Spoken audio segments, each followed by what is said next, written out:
Best high in the hood since cook cracks, and that's what I'm good at. My name is Markaus, and welcome back to the Sunday Supper. This is episode 3. Make some noise for yourselves at home. Yeah. Let me introduce today's guests, and of course we are today sponsored by Blue Ox Spirits, Red Bull Distillery. Shout out to them for being a partner. To my left, we have Andre Davis, poet, activist. We have Jessica Rode, director of the Des Moines Public Greater Art Foundation. We have Dr. Mary Chapman, who is on the board of the Greater Des Moines Public Art Foundation. We have Dewana Bradley, who is the president of Juneteenth, the one who hooked me up, brought it on through. So today we're going to focus on, I don't know if you all have seen at home, the role that artists have been playing in this movement has been a little bit more than I think even artists would anticipate that it is. So I'm going to start with a question for you, Jessica. For those that don't know, the Greater Public Des Moines Art Foundation sponsored and was a part of the the Monumental Journey, which is on Grand Avenue. It commemorates the National Bar Association, which was founded here in Des Moines. I wanted to start with that because it's something that's so specific to Des Moines history, and it's something that we commemorate. It's something that we celebrated within Juneteenth. I brought Jessica on specifically today to talk about that. If you just want to, Sure. The floor is yours. Well, thank you. Well, first of all, a lot of credit goes to who started this concept, and that was the Iowa National Bar Association here in Des Moines. And they had a conference here. Odell McGee, who was then the president, and then Yvette Simmons, who was the president of the National Bar Association, said, we're talking about this bit of history, and it's a little bit of history that most Iowans have no idea about, that this organization, the National Bar Association, was founded here in Des Moines, and it was founded by 12 attorneys, and they were from Des Moines, and they were from Chicago, and they're from Kansas City. And of these 12, one was a woman named Gertrude Rush. I was just talking to Mary a little earlier, who mentioned not only was she an attorney at a time when not only was there segregation, but women didn't have the right to vote. But she was also an accomplished musician, is that right? Yes, she was a composer and wrote the song, Jesus Loves the Little Children. And, you know, we're singing that in church, not knowing that there's a connection to Des Moines, to Iowa, and, you know, someone that we know and have a connection with. Well, I mean, as I started to do research on these artists, and the archives are located at the Drake Law Library, that I found that these were just extraordinary people who, during the time defending civil rights, equality, and it was, most people can't sort of fathom that what was it like in the 20s when they were in court defending people. They couldn't use the restrooms, they couldn't use the cafeteria. It was sort of this horrific time that wasn't that long ago, I mean, in the 20s. So, and they made a tremendous change. And I think learning about their personal histories is inspirational in itself for every single one of those individuals. And then what they did by forming this organization has really transformed the United States and also the world. Now there are over 60,000 attorneys that are part of it. And of course, Thurgood Marshall was one. You know, Brown versus the Board of Education, that was NBA attorneys. And they've just gone on and on and on. And it was very interesting how they developed this strength, that they would try these very small laws that were ridiculous. And they would win, and they would win maybe compensation of $1, and they built up case law. So then when there's something significant coming on, they had all this case law built up. So through the legal system, this was accomplished. And so the idea of a memorial was of great interest, and the group of attorneys came to the Public Art Foundation. And so the Public Art Foundation sort of found the artist, Kerry James Marshall, reached out to him. At the time, Kerry James Marshall was in Chicago, is professor of painting, well known, Not received. to cut you. Yeah. Give for those that don't know. Give a background on Kerry James Marshall. Yes. Just so that. Just Sure, yeah. sure. And his net worth. And his. Well, at the time, he was very well known in the arts community and had just received this award called the MacArthur Genius Award. That award allows artists to work. It gives them a big sum of compensation, about $500,000, to work and not have to worry about work on their art, not have to worry about making a living for a period of time. Yeah.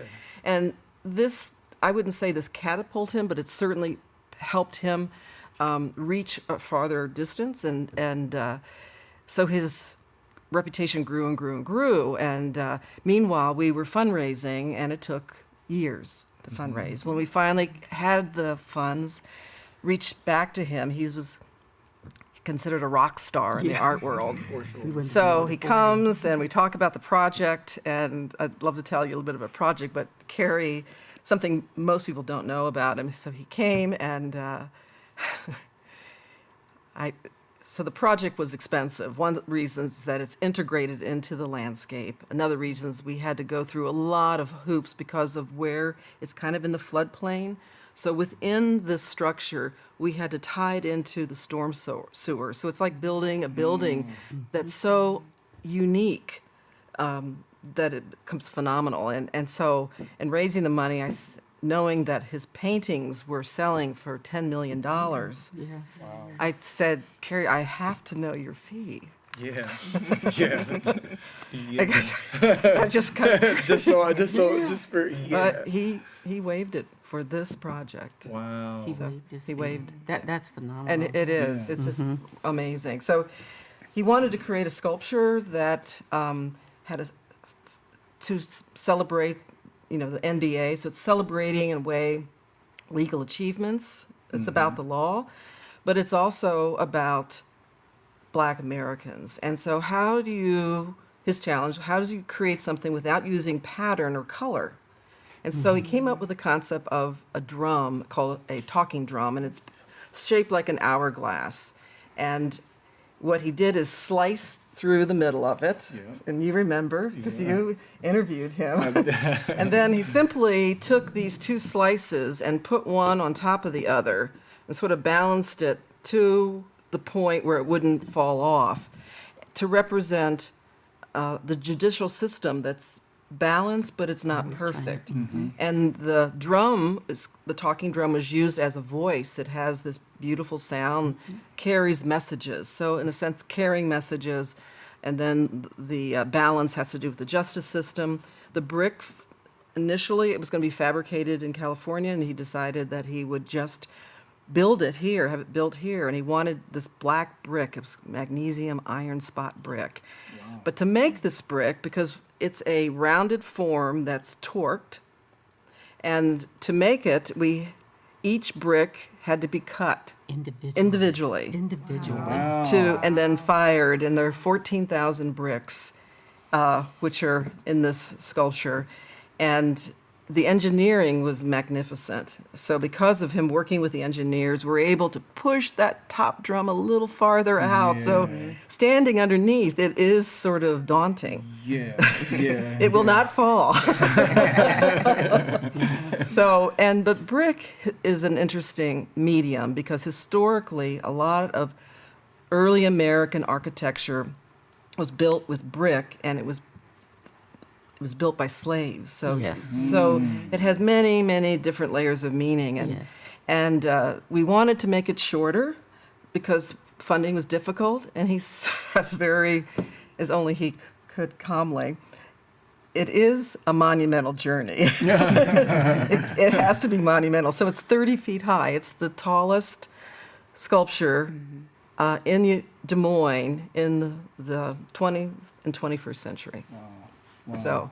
And each brick, I guess I was amazed when we saw the story of how the sculpture was put together. There's one woman that individually cut all 14,000. Yes, one woman.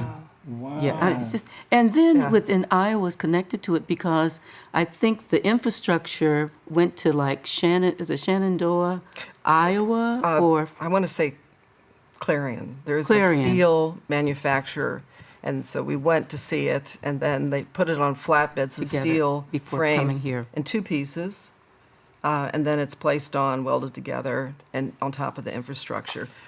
It's a very cool thing. It was in the dedication. All of the masons came, and It was a beautiful gathering. I got a chance to be a part of it. Like, it was a moment. It was a moment.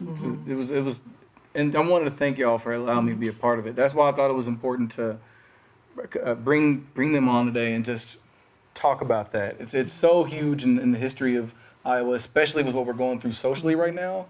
But to know your something- history. To know and your that's history is there. exactly. There's something that empowers you from knowing your history. You know, and so yeah, y'all check that out. Where can people find more information? I know we got to get you out of here soon. we have a website. Okay.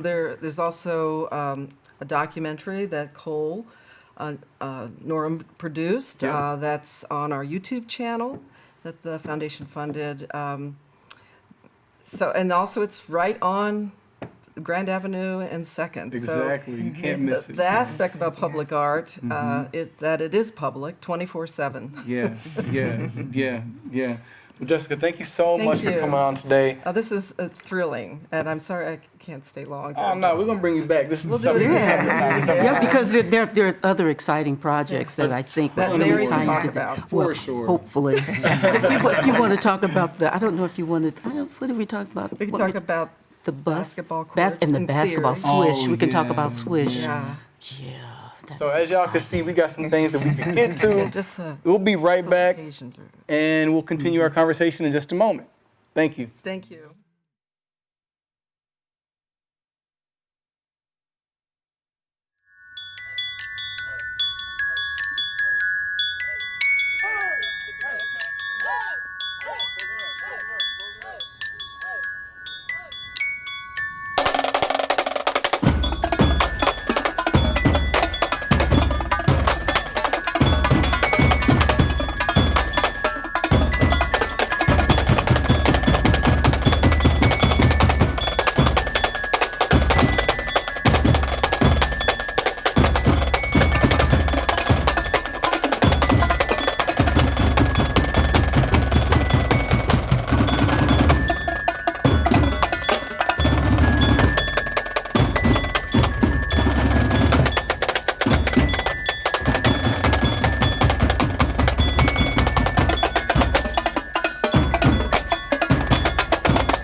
All right, and welcome back to Sunday Supper. I am your host, Markaus. We're going to jump into some dope conversation right now. So I want to ask y'all, just off the bat, because our conversation today is arts and activism and the role they play, but I want to kind of expand that and look at the role of their media, the whole nine. Just to throw it out there, how do you all feel about our representation right now I'm going to start off with that. How do you feel artists and black media have done so far in representing us in this current atmosphere? I guess I'll throw it to you, Anthony. You feel loaded up. How you feel? See, I think in my mind, black media is extremely important, especially in times like this, because there are so many people looking to exploit us in our vulnerable moments. I've experienced here in Des Moines, and I've seen it all over the place where after people are enraged or trying to organize and put things together, there are a bunch of people who come around and try to say, oh, of course I'm with you. Let me come stand next to you while the camera is there and smile. And then once you guys get into the hard work and people start getting hit with rubber bullets and tear gas, I'm gonna leave. But I got that picture, so it still looks like I've been outside with y'all, even though I haven't. So I think it's important, especially for black media, to hold those people accountable too. It's like, we've been outside for a very long time. Y'all are just now coming outside. Why are y'all coming in the front? Yeah. If you haven't been outside this entire time, you probably shouldn't be the face. You probably shouldn't be the ones out here looking like you've been putting in a whole lot of work, if that's not the case. Yeah. Yeah, I agree with that because, coming from my space, having the magazine and the space that we were in, I did have to let a certain, media company know that, I was a little bit offended because now all of a sudden media, I'll say mainstream media is talking about the fact that now they want to tell our stories and we're going to make sure our people get trained and we're going to make sure that our people know what's going on. And I was offended by that because the one thing you're not telling your people to do is to buy what we're doing or what we're saying. You're not pushing them in that direction. So for me as media who feel like I've been letting people speak their voice. I've been doing that for 5 years now. Now all of a sudden you step on the scene and now you're kind of trying to step ahead and tell all of our stories. You can't accurately tell our stories. You can be there to video it. You can be there to write a story. You can talk to us, but you will never be able to accurately tell our stories. Yeah. So for me, I was just a little offended by that, because we have black media around here. We have, people that are doing those things. Come alongside of me and elevate me to show me how I can get to the same level as a Des Moines Register or a Business Record or a whomever we have out there. That's where I strive to be. But now you're paying attention, whereas you wasn't paying attention before. So for me, I've been highly offended by that, but I think there's ways that we can rectify that. But that's just how I've noticed. And I'm just coming from that personal space of media because there's so much more to media. You talk about what do you define as black media. That was a loaded question. That's where I'm at. Black media, like in Des Moines, I came to Des Moines in 1969, and at that time, when I came, there was the Iowa Bystander, which was founded by James B. Morse, which is one of the founders of the National Bar Association. Okay. And because our story wasn't being told in the general, print media, then that's where the Iowa Black Bystander came into play, telling our story, like all of the news that was happening, whether there were promotions, who were getting, awards, those kinds of things, because that's the kind of news in our community where we speak to each other and you know what everyone is doing, you're inspired by that.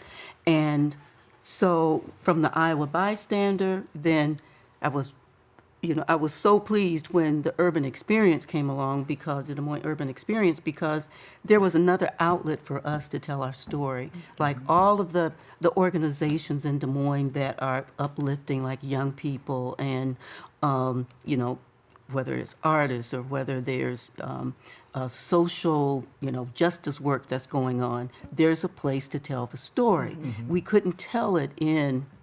Yeah. There wasn't any other outlet. Like the National Bar Association had to be founded because the attorneys or lawyers, they couldn't be a part of the American Bar Association. Yeah. Then you have the National Medical Association, which is for black physicians where the American Medical Association, blacks could not join. So, to me, that tells me that,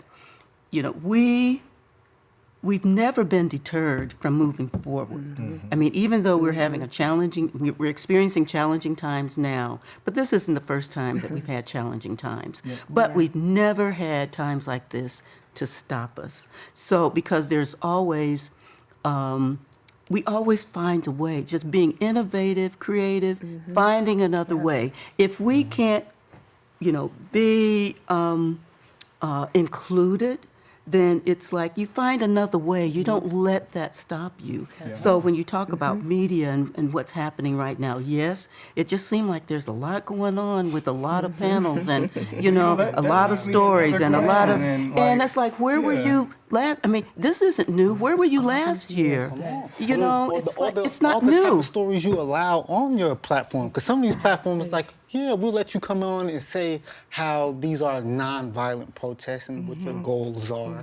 And then right after your segment, we're going to allow some police chief or somebody to come on and talk about how they're the ones really out in the community helping Des Moines when they aren't. We're going to let him come on and lie. So it's like, how do you have both of these stories existing in the same platform? Let me ask y'all this. That kind of leads me to this other question. So what is the responsibility then of non-black media or non-black? Because because I guess because in artistry, because artists are so everything, even like you're an artist, you're kind of dibble dabble in everything. Is there a responsibility for non-black artists right now? Like what is the actual responsibility? Like we talk about like a WHO or a KCCI or a ABC, not to single out anyone. What is their responsibility right now? Like, what role proper should they play? Or does it and to add on to that, does it differentiate from what a non-black artist should be doing right now? I think, honestly, if you are a non-black platform, your focus should be, what is the information that my non-black audience needs in order to accurately be informed about what's going on? Okay. And you should take that responsibility serious, because I think there are too many people trying to move in too many lanes, and it's muddying up things. Everybody ain't, listen. It's getting really messy. It is. Yeah. Everybody don't know how to pitch. Sometimes, look, you can be the pitch, I'm gonna be in first base, I'm gonna catch when I got to.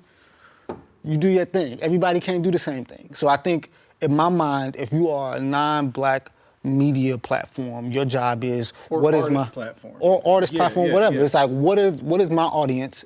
And what is the information that my audience needs? How do I get that information to them? Because there is nothing that irritates me more than when I go to rallies or protests and they have speakers who are non-black speakers, and they come onto the microphone and they go, I don't know if I'm supposed to be speaking here. I don't know what I'm supposed to be saying, but I'm going to say something. If you don't know what you're going to say and you don't know what your information that you're trying to get out to the people, get off the microphone. Stop talking. No. If you don't know what it is that needs to be given to the people, you shouldn't be the one giving it to the people. Get off of the podium. Give the microphone to somebody who has something to say that is needed for the people and that's needed for the movement. If you don't have anything to say, that's cool too. But don't sit there and put yourself in a position where you're going to say something just for the fact, Let me push just for back the on sake you a of little saying bit on something. that, just a little bit, because I know because we're both artists. Like you look at like the J. Cole and Kendrick situation. I don't know if you've seen that. What role? So Kendrick and J. Cole, they're both conscious rappers. So they've been called out recently, for those that don't know, for not participating, not marching, and even though their music is considered very pro-black or protesty. How do you feel about like what? Because I guess there's layers of what a responsibility. Like if you've made a living off of the struggle, do they have a greater responsibility to say go out? Like would you say, or would you say? See, Does that apply to them too? Like if you don't got nothing to say, don't say it. See, I think the J. Cole and Kendrick conversation. And not to single them out. That's everybody. I think that conversation is really interesting. Yeah. Because their whole discography has literally mapped all of this out, right? In so many different ways. Yeah. So then it gets to a point is, what more can I add to this? And I think that was the position that we put Kendrick and Cole in, well, they put themselves in because they chose to really participate and really speak on these type of issues. But then it's like, okay, what more can I add to this conversation? And I think that was one of the big backlash that happened for J. Cole earlier this month when he dropped the Snow on the Bluff song. Because it was like, everybody expected him to do something, and this was completely like, we didn't expect you to do this. But at the same time, it was like, out of all the songs that he's put out, there was no other layer that he really could have added on to this other than this perspective. You didn't like it, so it was a little, but at the same time, what more did you want for him to do? Because it's not like he's one of those artists who hasn't been out protesting before. I'm from St. Louis. He was out in Ferguson. He was out there at the Philando Castile joints. He's done a bunch of donating as far as to organizers who've been arrested. So it's like, it's not a situation where he's been completely ghost. It's just no more. When people have already been doing the work and doing things, what more do you expect? And I know when I watched the Dave Chappelle video, he said the streets have spoken. Like, what more do I have to say? Or what can I add to? Because I can't stop them from doing what they're doing. If that's what they want to do, I can support it. But I think sometimes we put this pressure on people to have to actively be there. But we say, well, if you're not saying nothing, you're not a part. But if I've been speaking, if my music has been dictating that, then what more do you want me to add to the conversation? Because I've already been present. And so I guess in those cases, I've seen a lot of people put pressure on celebrities and saying, where are you? Why aren't you out on the streets? Why aren't you doing that? But if the medians in which they represent, if they're already speaking that language, why do we need them to be right beside us out on the streets doing those things? Because their music, their work, their poetry, whatever it already is speaking about the struggle, about what should change. So then why am I putting that extra pressure to say, well, you don't mean it if you're not right there with me? I have a little bit of a problem with that. And everybody played all the Kendrick songs at the protests. And everybody has a role to play. You know, everybody won't be on the street. I mean, There's some that are behind the scenes looking at the infrastructure, looking at what happens economically in the boardroom. You have people working at that. So you find where your space is, and you're responsible for making a difference, taking action on where your space is. Like if you're on the school board, then looking at that space, you know, what are you doing to promote whatever's happening? There are people in the street. There are people that are, you know, looking at different policies and changing that. There are people making contacts that they know that are influencers to behind the scenes. You don't have to be, you know, out front with everything that's happening, you know, and I think about, I love Killer Mike. You know, in terms of what he says about strategize and mobilize and plan, you know, because back in the day, and even with Dr. King, I mean, planning was being done and strategies were being talked about. And so it wasn't out front and in the, you know, on TV or out there for everyone to see what you're doing. What you're doing is looking at what is the issue, where is the greatest impact, who can do it, and you give them the tools to do that. And when you talk about leadership and moving that movement, you know, leadership moves around from person to person, whoever's in the movement. Leadership does not land with one person. It's whoever is in that space and the time is right for them to be acting, taking the lead, then they do it, and everybody else fall in line and follow that. But the important thing to know is that you're all on the same page. You all have the same goal that you're moving toward. And like, if I'm not on the street, but I know what the goal is, then I look at my space where I am, okay, now where am I going to act to advance that goal? So that's, for me, that's what the movement is. And I think that's one of the big differences between organizing now and organizing during the Dr. Martin Luther King Jr. era. Because That's actually my next question. That's actually my next question is, what do you all feel like, effectiveness-wise, with the music of that era, from the Civil Rights Movement, to Sam Cooke and all that, to now, do you think that their movement was more effective or less effective than ours right now? No, I don't think so. I think their movement was for the time. That was the time then. And I saw the two the Sam Cooke a documentary where it talked about the 2 killings of Sam Cooke. I never knew that background on Sam Cooke in terms of how forward he was in thinking and supporting other black artists and helping them with the business side and pushing back on the producers and the record companies. So, you know, that their movement was for that time. What we're seeing now is for the time now.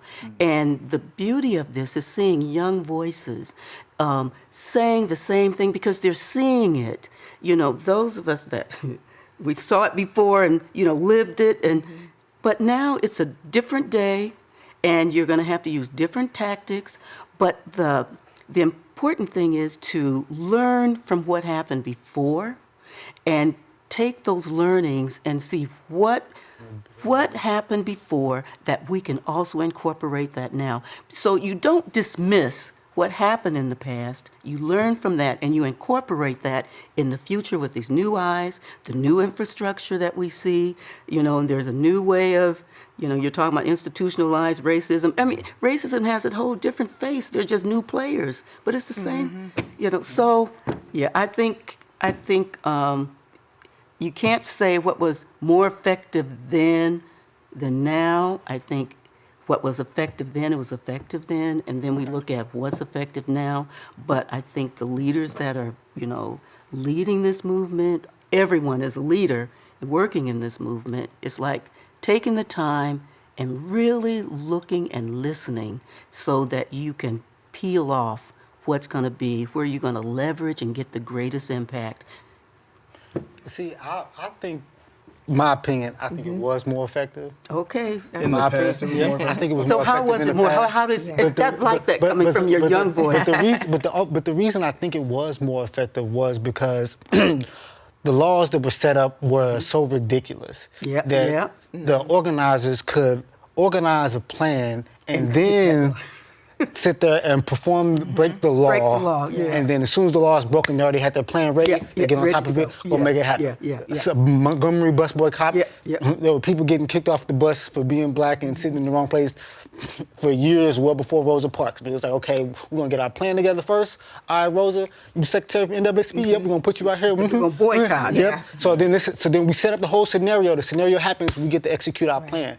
Today, it isn't like that. Today is pretty much, we didn't know you were going to kill that man on camera like that. We didn't know it was going to be that brutal. We didn't know it was going to widespread and enrage everybody in that type of level. Well, now that we're here and we're enraged, we want direction. Now what? What do we do? Right. And then organizers have to pretty much get together and go, okay, this direction, and we're gonna go this way, and we're gonna figure it out together. And that's just pretty much how it is going. So it's not it wasn't more effective then, and that's why I'm saying it's the time. It was effective then, and like what you're doing, what you said, I just think you said it well, and that is, you knew what you were going to attack, and you set your plan to attack it. But now it's like building the plane while you're learning to fly. That's what you're doing now. And so, but there has to be someone in the movement that has that, when I say everybody has their role, there has to be someone that is thinking about what's happening, you know, taking the look at and, you know, and pulling all the pieces together and helping. That's kind of what I was kind of playing devil's advocate with the whole. I think you do see where I'm. Yeah, that's where I'm thinking though in all of this too. Then, and so if we're seeing that difference, you know, between now and then where are the people that were doing it back then to guide the people who are doing it now? And I think that's the piece that it seems like is missing. It's almost like we say, well, we're going to just sit back and let you go. But don't you have a responsibility, though, that when we start seeing it go a little south, there's some experience that we have that we should say, okay, let's talk about this and how are we going to plan it? Because I've gotten phone calls that just say everything's moving really fast. Well, I'm like, okay, well then, who's going to either be around to help kind of cultivate that so that we can know for sure what it is, you know, that you're going after, and then it's like, who are all of the ones who are in charge? Who's coming alongside to be able to help guide that? I think that's a responsibility that people have that sometimes I don't know if I always see it. I see some let's sit back here and we'll let you go. But I'm saying, what about the conversations? And I can't be critical because I don't really know what's going on See, per I don't se. either. That's But why so I I want to just be know what very, I see. I want to be careful, but I also want to make sure to encourage that at this time, young people still need to be guided, and not saying you got to tell them exactly do it this way or that way and it doesn't work, but be there as a buffer. So if there are some questions that need to be asked about how we're moving forward, that you're there to be able to help with that. And so I don't know what is or isn't happening, but in my opinion, that's how we should make sure it's people. Because I agree with you. I think that would be perfect. I think the issue there, Intergenerational listening. Someone has to listen. I think the issue has been, though, is that young people, we are organized, we putting things forward, we holding everybody accountable. And that includes the people who want to come in and guide, but who also haven't been there and haven't been trying to reach out before this.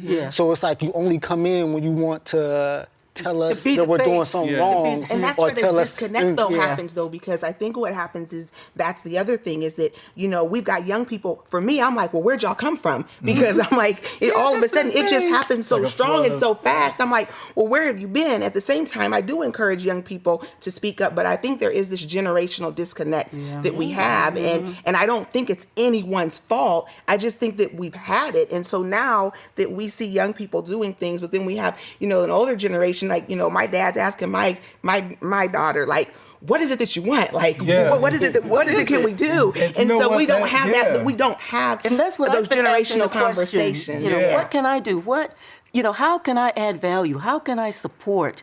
And so that I agree with you. It's like finding a time of where you come together and you listen.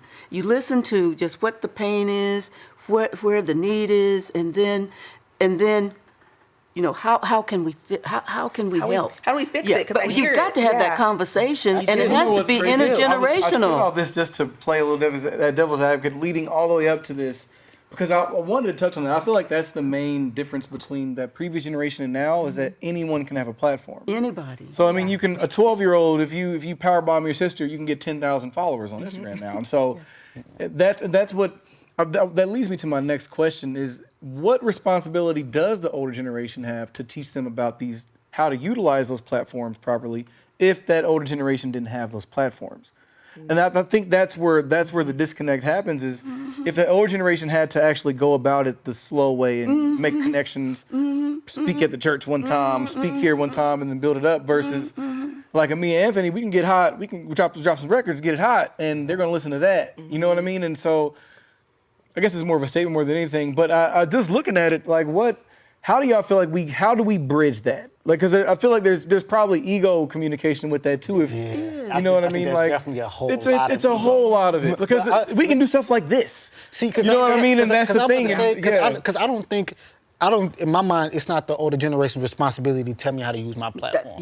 In my mind, it's give me the tools that you use that helped you, that are like, the baseline, like these are tools that you're gonna need no matter what. Swiss Army knife of the resistance. Of the movement. Yeah, like these are things like you're going to need to know how to take down certain information very quickly. You're going to be able to need to know who the people you need to contact when you get into certain. I was even looking for simple information like how to resist tear gas. Like how did y'all resist that how did you coordinate when the cops were kettling? Just even simple information that could be passed down.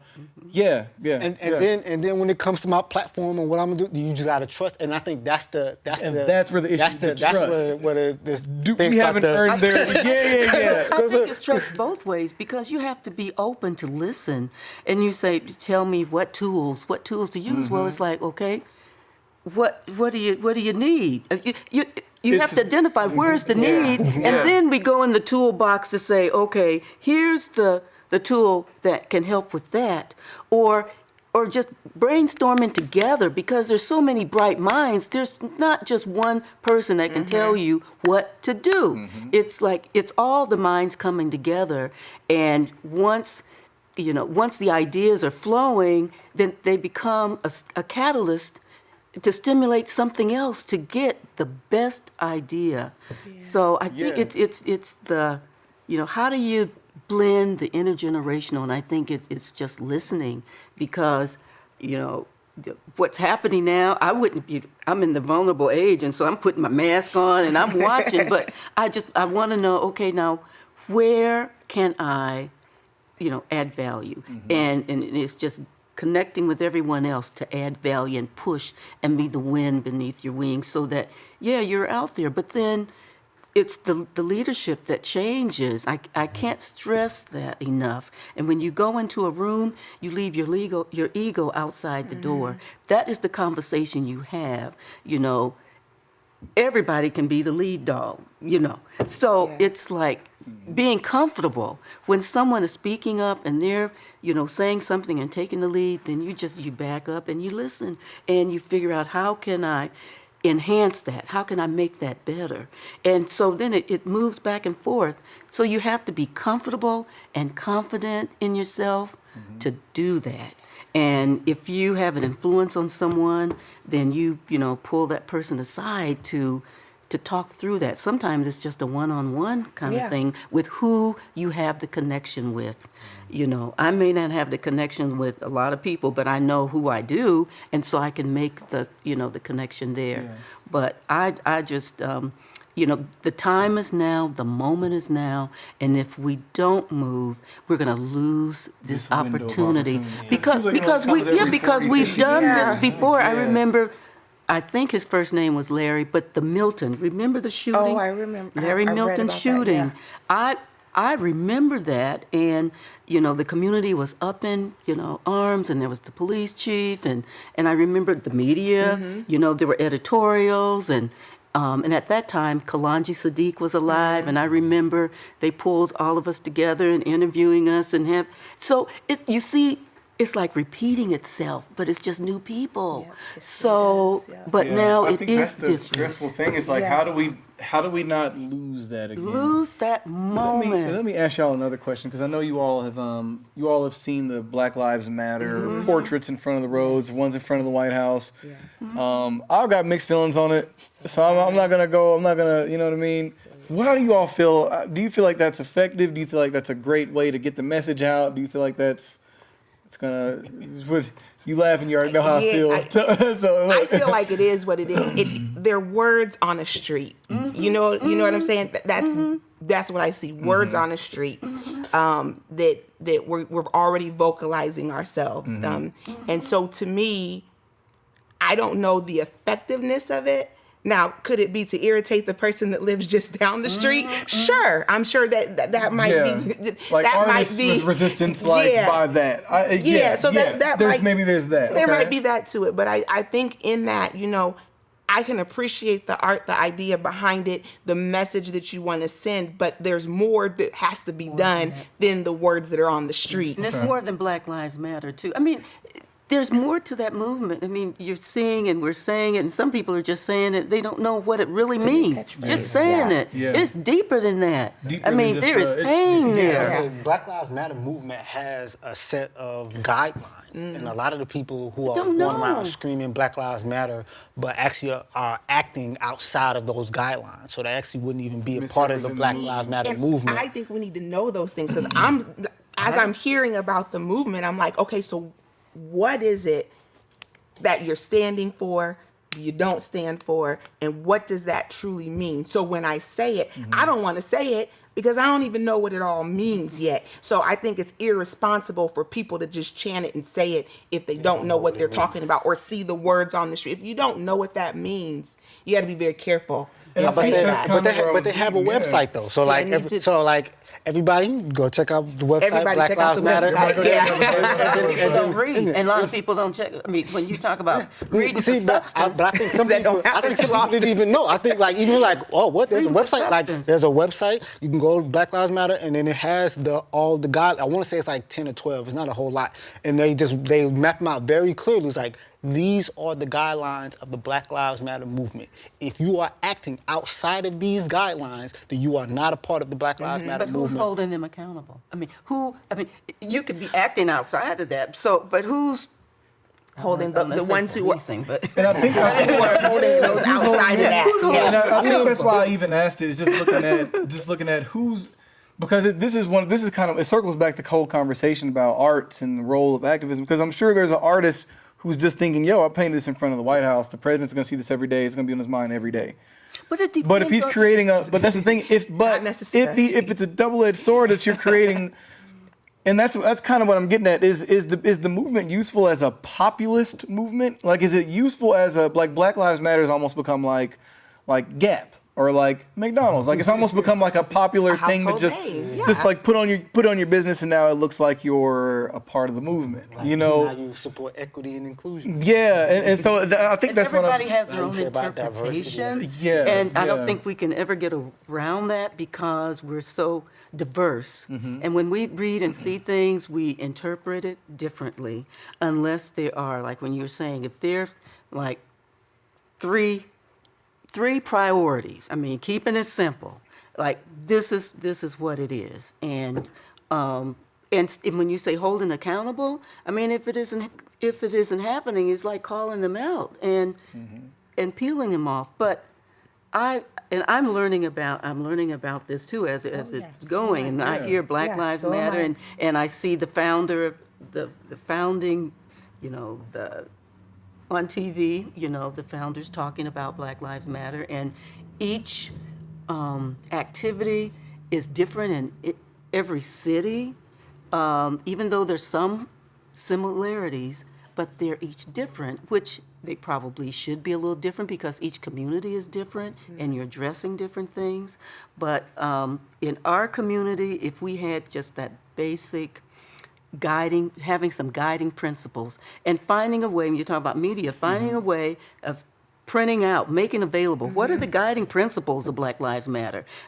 Making it visible and available, the guiding principles, so that the more you see it, because they're repeating it, but if they don't have any information, they're going to fill that gap with whatever they know. So solidarity amongst the platforms and whatnot, Yeah, like social yeah. media and But all then that. you get into the issue of like spending more time holding people accountable than Then working on the because actual that's- movement. And then people don't like being held accountable. Because that's the other part about like all this happening so fast Yeah, and it it's is. spreading so far Right. is because so many people are definitely like, Black Lives Matter, yeah, woo. And if I gotta spend my time sitting there, gotta check you and let you know, hey, these are the principles, you out here, you capping right now. That's time that I could be using to we need to be actually sitting do in front of the some state But capitol maybe that's doing what we not your gotta role do. to do that. You know, but Maybe like- there's somebody's role to do And I that. think that's what you're both saying. That Yeah. what's it just because it ties all in. I Yeah. think these are the type of things where we talked about like different generations talking about because you're both saying that it's the same thing. It's a dope thing, but it's like there needs to be an administrative side of it, but there does need to be That like action. the people that are best on that front line, like Yep. like the Anthony's out there doing his poetry, speaking. That's what we need. Dwana out there reporting, Yep, being the yep, black, yep. you know what I'm saying? Right. Yeah, because Maybe- you're getting different Yeah. markets. And I mean, then it has to look different in different ways because we're Yeah. all different. We're not monolithic. And so And that's there a are people key. Yeah. people will be getting that message in different ways. Like they're listening to the music. When you talk about the musicians that are, they've been doing this with their music. So there are people that are getting the message that way. There are people that are getting the message by reading the magazine. There are people getting the message on the street. So we have to be able to figure out how can we use just a variety of ways of saying that same message. It can't be See, monolithic. and I think that's the positive part about the big, massive, art projects put in the middle of the street. On one end, I'm like, yes, but take up space, let them know we are here. Yep, Yeah. But yep, then on the other end, interpretation. you know what I'm saying? Like, hell yeah. Then on the other end, I'm also sitting there like, why are we taking victory laps and the race ain't over yet? I'm It reminds me of Occupy Wall Street. I If want you to remember win how that went first. down, Right. where- I want to win first. Yeah, Like, so there's who's a bunch of work we got to do victory first. I don't Well, I mean, want the monument yet. Like, just let me get the in the W. sense of them existing in the first place. The whole thing, just from my personal opinion, it reminded me of the whole Occupy Wall Street and how it quickly turned into T-shirts, and that quickly turned into like people getting tattoos and albums dropping named Occupy Wall Street. But then Wall Street is continuing like Somebody has to Business as keep it usual. going. And that will happen. Yeah. But Yeah. so someone has to just keep it. You have to keep it going, keeping their eye on the prize, staying focused, even though you have the outliers and things that are happening out there. But there's got to be that nucleus that keeps it going. And and just thinking about the long time, the NAACP, you know, it was like the outliers. I mean, just think how many reiterations that we've had, but there's been that consistent, ongoing, you know, coming back together. And that's where I was saying that there needs to be some guiding principles where you end up where you began, even though people tend to fray away. But I guess I'm just an optimist, I think. But Ain't nothing wrong with optimism. There is not. Listen, We need we need some that. faith. Yes, and hope. I mean, that's how we've been. Hope is what we fight with. Just hope and faith and, you know, and staying focused, and no matter how That's painful all it we've got. We is. don't have lobbyists and billions of Yeah. dollars and armies, so Yeah. we've got to fill the tank with something else. You know. And just It think, is. and just keep monitoring. You know, some people just look for the negative, and you don't want all of the focus to be on the negative.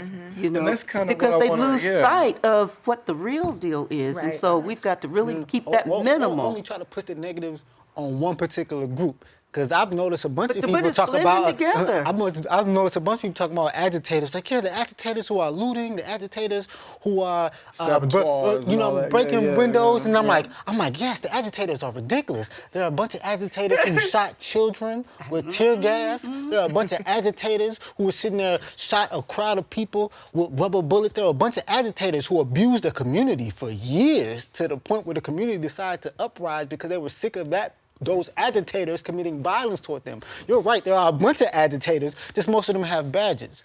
So let's differentiate what the- you know what I'm How saying, the you tell words the that they story. use, How you tell yeah. Story and the the use story. of words. Yes. It's the use of words. It is. Because the media, that's And how that's the media portrays let me it. try to squeeze one more question, y'all. We only got like 10 minutes left. We appreciate y'all watching. I do want to ask y'all one more thing, because the conversation is around platforms and media, which is really what we're talking about. People who can build platforms and get the message out. What role, and I guess finally, do we have, even as musicians, as reporters, as artists, to even get out a positive message, to even help the mental aspect? Like sometimes I'm recording music right now, and I'm torn between, should I talk about the movement, or should I actually try to help people mentally? Should I just make happy music so that they can have something? Like, should I do that? Let's turn up. Let's make some drinking music. Let's make some, where does that?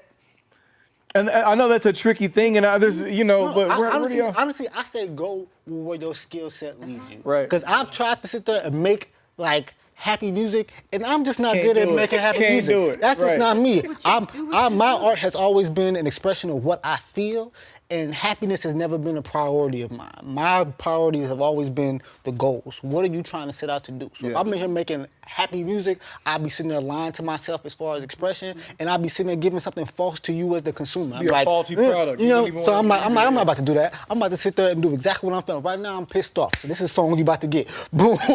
Right now, I'm feeling inspired. So that's the type of song you about to get. And I'm You know, sure- like, and I yeah. think giving people the authentic representation of what's going on with you is always the best thing. One of my favorite poets, his name is Anthony McPherson. He had said this quote. He was like, "Fuck a metaphor. The greatest poetic device is the truth. So speak it." And I'm like, yes. That is how you should live your life. If you're sitting there trying to express yourself through art, like, don't get too caught up in the type of formats and how you're trying to straighten the truth. Yeah. What do you truly feel right now? What do you truly think right now? Say it. And that's true, because I struggle with that too, thinking from the 'Cause you're magazine. being a reporter. Yeah, from the Yeah, magazine yeah. standpoint, I go, okay, so do I switch all we're doing and focus on, this movement? But I think what it does is it doesn't hold true to what we've done. Right, What that's have right. you It- been it talking just about? We talk be about true. positive stuff Yeah. that uplifts the community. We talk about what's been going on. We highlight businesses. We talk about culture and that's public affairs and health. Our magazine is an educational source. So my thing was, it would look kind of funny and a little shady if you decided to switch up now to start talking about the latest thing that has happened, everything that's going on. It doesn't mean that we're not passionate about that, but I feel like you're, like you said, like, stay in your lane. My lane right now is to educate individuals, to put something in there about what you can do in the next election, to talk about that Black business owner that's making an impact, to talk about how as African Americans Americans, we need to stay healthy and take care of our mental well-being. And that's what I do. And so I've struggled with that, but I just said, you know what? No, you got to stay in your lane. If someone else wants to create a magazine and they want to just focus on the movement, I support you, because I keep telling that's their people lane. I'm not competing with you, because your success is my success, and we all are successful together. So if you see another area where we might be lacking, pick it up. That can be your lane. But if I start switching all these lanes, then the truth no longer gets across, because you won't trust what I'm giving you. And so if I've been giving you this for the last 5 years, I need to stick with that, because that's my truth and what I believe in. Now, if we start something else, we start something else, but I got to stay in that space. So I've dealt with that myself of, does it look like we don't care if we don't report? And then I said, wait a minute, what have you been doing for these last 5 years? Do what you've been doing and stick to that. And I think sometimes we all try to get in each other's lane. We try to, I'm going to take this and this and this. And it's okay if you stay in a lane. You don't have to be in everyone else's. And I think we put the pressure on ourselves to say, oh, I didn't say that, I didn't do that. Do what you do best. And do it to the best. Yep. And it'll come out. It will come out, and people will appreciate that more than you trying to become someone you're not. Yeah, and see, in the space where I am with art, I mean, I love art, visual artists, supporting African-American artists, and it goes back to when I was working in a fine arts magnet school in Des Moines, and I was working with the principals, and we had an artist in resident, Leroy Mitchell, from Des Moines, and he was the artist in resident, and I can remember he said, Mary, if you are, collecting art, buying art, it's not posters, you get the real stuff. So, so I started, looking at students that are in college, African-American artists that are in college, and with the work on the boards, the Public Arts Foundation Board, it's, looking at how do you help the community see themselves in art. So when we're looking at a project, it's like, okay, what can we do then to reflect the diverse community? And I'm thinking about the Sixth Avenue corridor right now. We just finished that project of the bus shelters, working with DART. And we interviewed, artists from around the country applied to be the artists for these shelters along Sixth Avenue. And we selected Sheena Rose, who is from Barbados. Beautiful art that's going to be in these shelters. Colorful. And we wanted to, the community is just so diverse, and we were trying to pull in all of the individuals that reside in that community, and the students that are walking from North High School, students that are walking, waiting for the bus.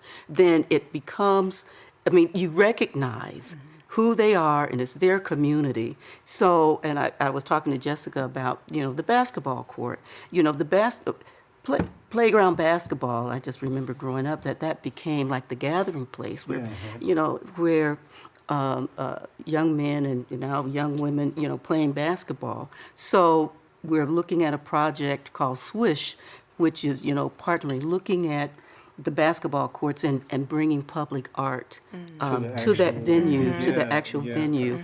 And that, in that way. You just dropped a gym too, because I know Jessica. I know. I'm trying not to say if I had a flex bomb, I would have dropped it just now, like exclusive. I'm trying not to, because we're just in the beginning stages of looking at that. But and not to cut you off because we're running short on time. Okay, but there's just so much going on. So be following the Public Art Foundation. For sure, we'll have you back on and tell some more, especially as we get closer to the basketball courts. But so y'all, that's my time today. I do want to thank you all for joining us. I thank all my guests for coming on, and thank you. Thank you for inviting. Well, of course, I appreciate y'all coming on. I do want to let y'all know next week we're going to dive into some of the things that have been going on in our community, recent murders, everything like that, and we're going to look at the conversation around black on black crime, just in general. So. Stay tuned in for that next week, 6 p.m., DSM TV. This is Markaus, and this is the Sunday Supper. Thank you. Obviously, the anger, the hostility, the bitterness,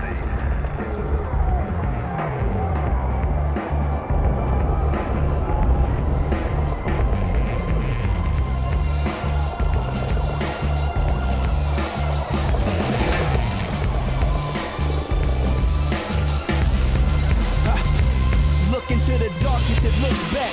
Best high in the hood since cook crack. See, that's what I'm good at.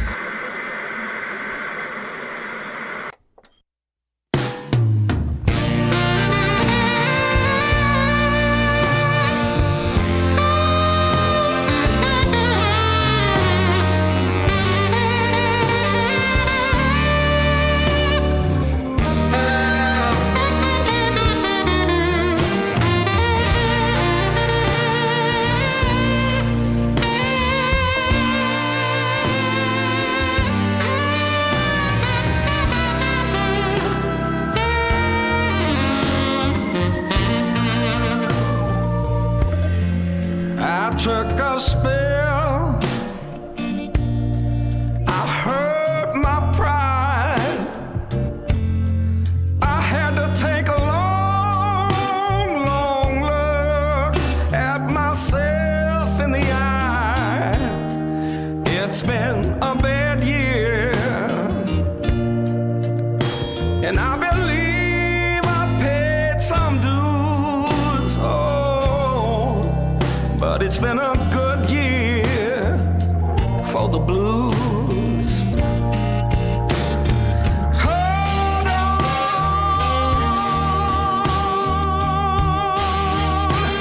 hold on for dear life. I'm trying, baby, stay strong, when the only thing I can count on is the blues.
I lost a friend.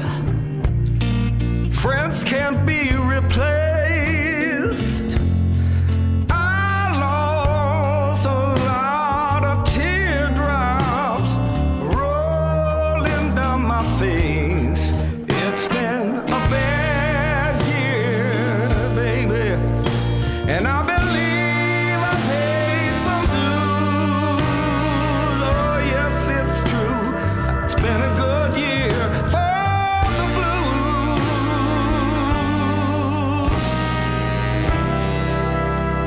It's been a good year for the blues.